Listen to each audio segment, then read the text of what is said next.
So I guess good afternoon. For the record, my name is John Roach. Last name spelled R-O-A-C-H-E. I'm the fire chief here in town of Mansfield. So at approximately 9:05 this morning, we were notified by 911 to the dispatch center that there was a possible freight train derailment here in town.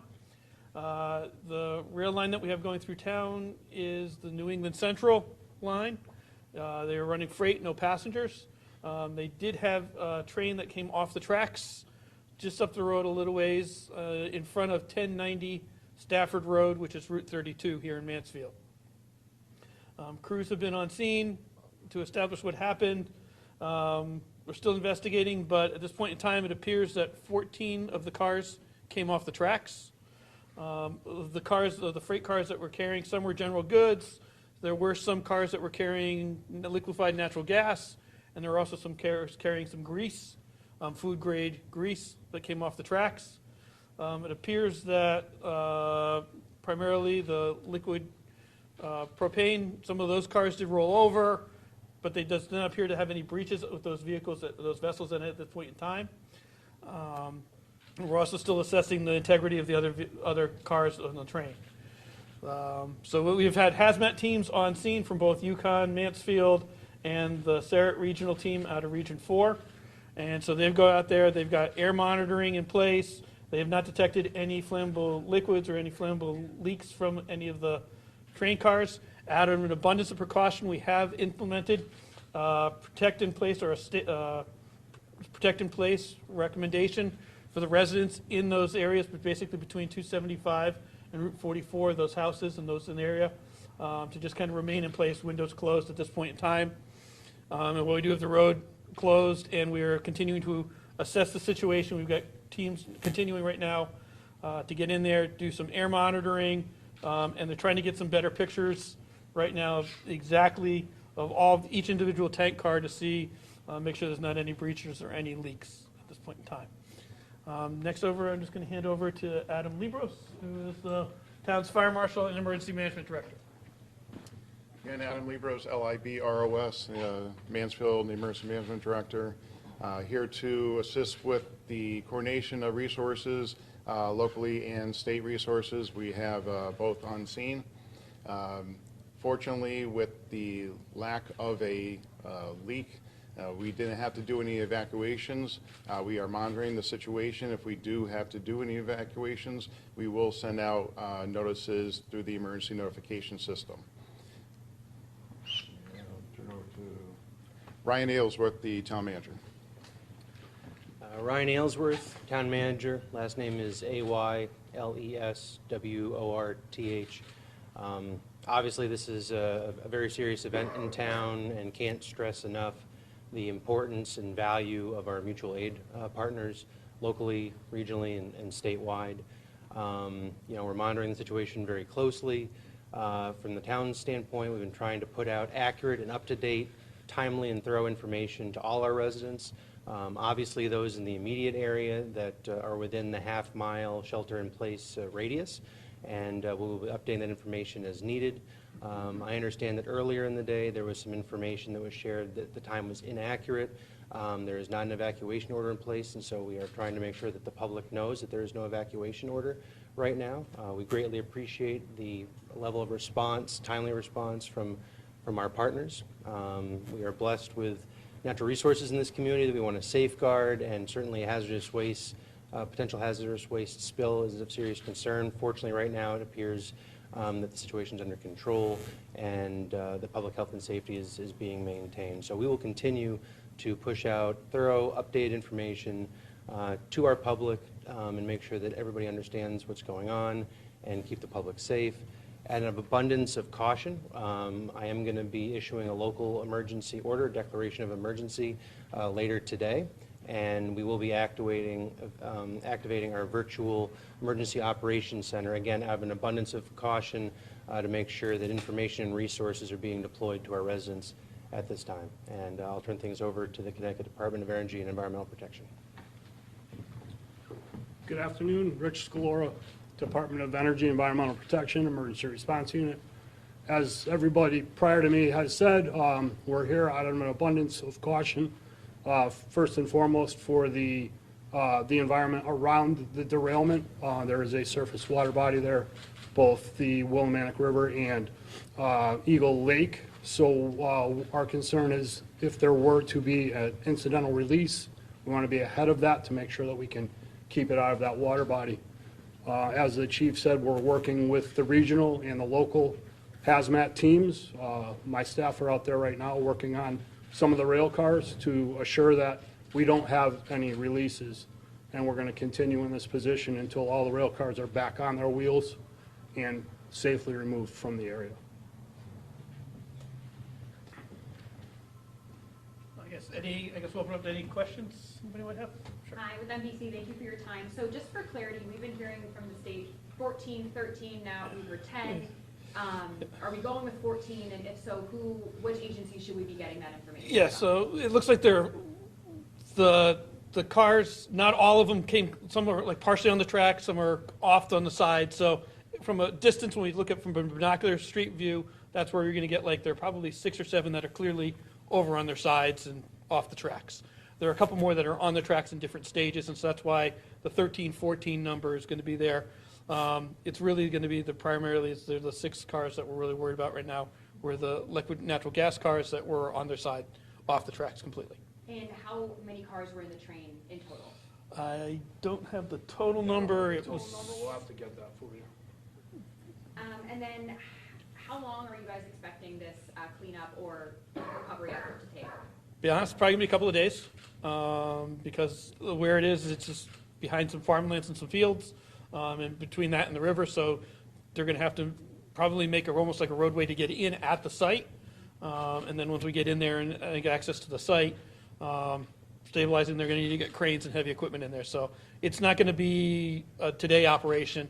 We're definitely taking it slow and methodical. The rail company is on site. They've got representatives on site. They're starting to think about what they need for resources. But reality is they're going to need to get some cranes in there. So it's going to take some time.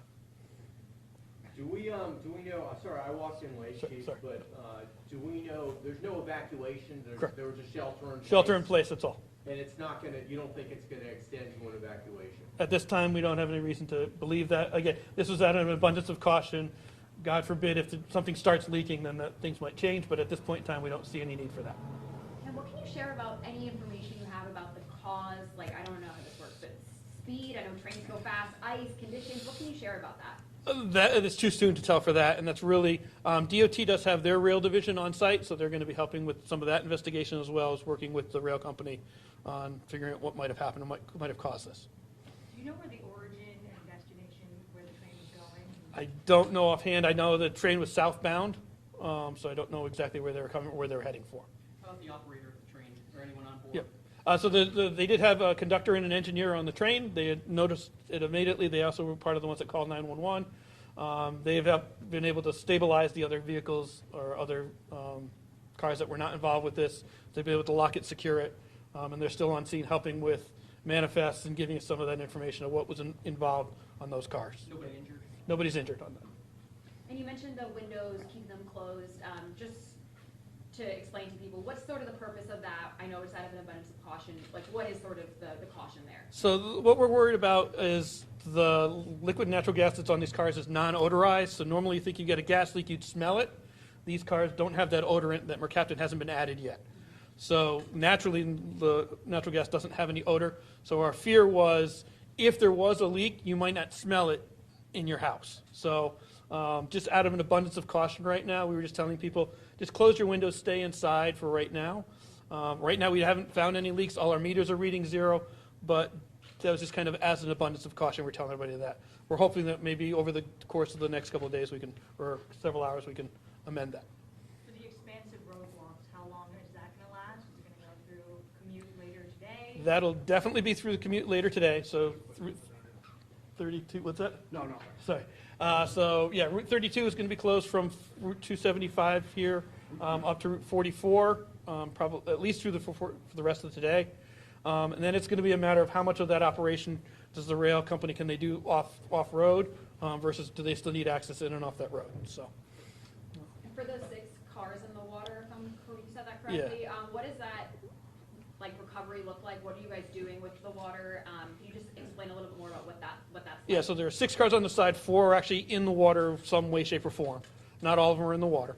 Right now, nothing seems to be leaking. We do have hazmat booms and precautions out and in place. So we did that again as a bunch of caution, so that way, if there was anything, we do have the materials. We've staged a bunch of materials in and around the area, so if we find that there is a leak or that we need to, we can deploy those resources. Right now, we don't seem to have an immediate need to go and do any of that stuff, but we are working with DEP and the rail company to figure out at what point, how they're going to handle each car. Each car is going to be a little different, and they're discussing right now.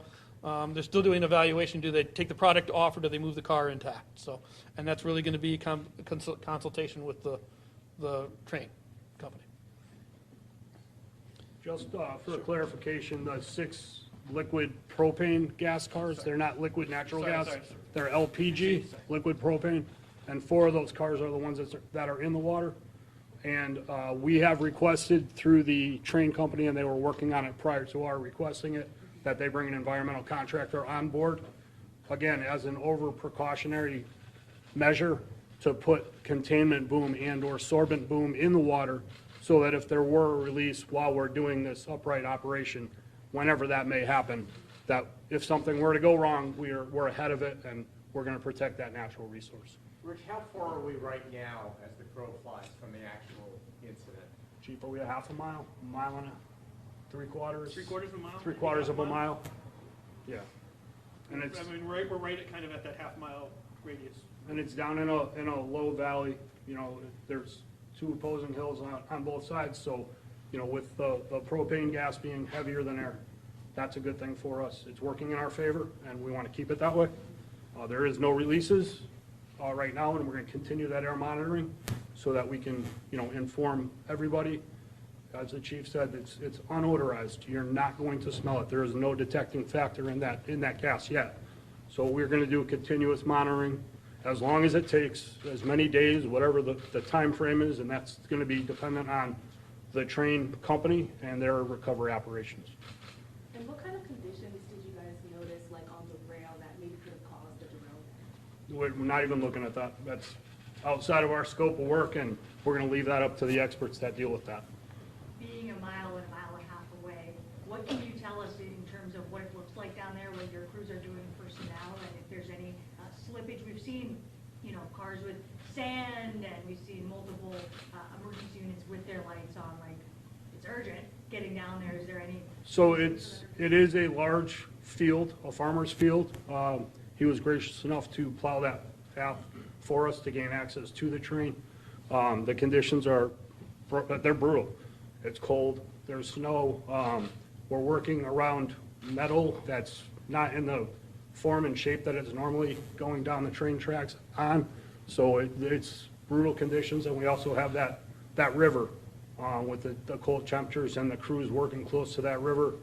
You know, one slip and you end up in the water, and that's a bad situation. So they're unfavorable conditions that the crews are working through, and we're lucky that we have sufficient staff right now to continue this operation for the unforeseen future. Is there a no-fly zone right Yes. There is yes, we have our drones Temporary flight operating. restriction, Yeah, so that we can get our reconnaissance of the situation, because we cannot walk all the way around this incident. And I'm sorry to be repetitive here, but let's just clarify. So 14 derailed, 6 had that propane, Or 4 of that, say it again. Yes, sorry, yeah. Okay, 6 had the propane, 4 of the 6 in the water. Correct. Yeah, there's 14 cars on that train that we're concerned with. Okay. I just wanted to also mention that we've been receiving support from members of our state legislative delegation. I know Representative Haddad has pushed out a communication to members of his district, and Representative Boyd has reached out to me, helping to serve as a liaison, put us in the right contact with the right people with the state, and basically serving as a resource in any way that he can. Driving in, a few of the roads are closed. Do you know how long, more or less, people should expect those to remain closed? I would say at least through rush hour tonight is safe to say for sure. And then we'll reassess. We're planning on doing another press release or press briefing at 4 o'clock here. So hopefully we can give you a better time frame and a better update of what's going on at that time. Thank you. And it's still early, but Yeah. can we tell how large or So far, it doesn't appear to, we don't see any of, like, the propane cars aren't leaking, that which was our real immediate concern. Those don't appear to be leaking, so obviously the trains get their own fluids and things like that, but we're still assessing. But we haven't found like a significant spill or a leak that we're really concerned about at the moment. Any other questions? What is the impact on surrounding businesses in the area? There's one business in the immediate area, which is a local construction firm. So it's impacting them a little bit just because they can't get their trucks in and out of their business. So it's more of an inconvenience for them. We do have 2 daycares further north of the site. They're sheltering in place as a precaution. We've been in communication with the management and the staff at both of those so they understand what's going on. But the kids are safe inside and they're doing their thing. Anything else? Other than that, I guess we'll be back here at 4 o'clock and we'll have this open up. We'll open this probably at 3:30 so we can have everybody set up at 4 o'clock. Sounds good. Thank you. Thank you.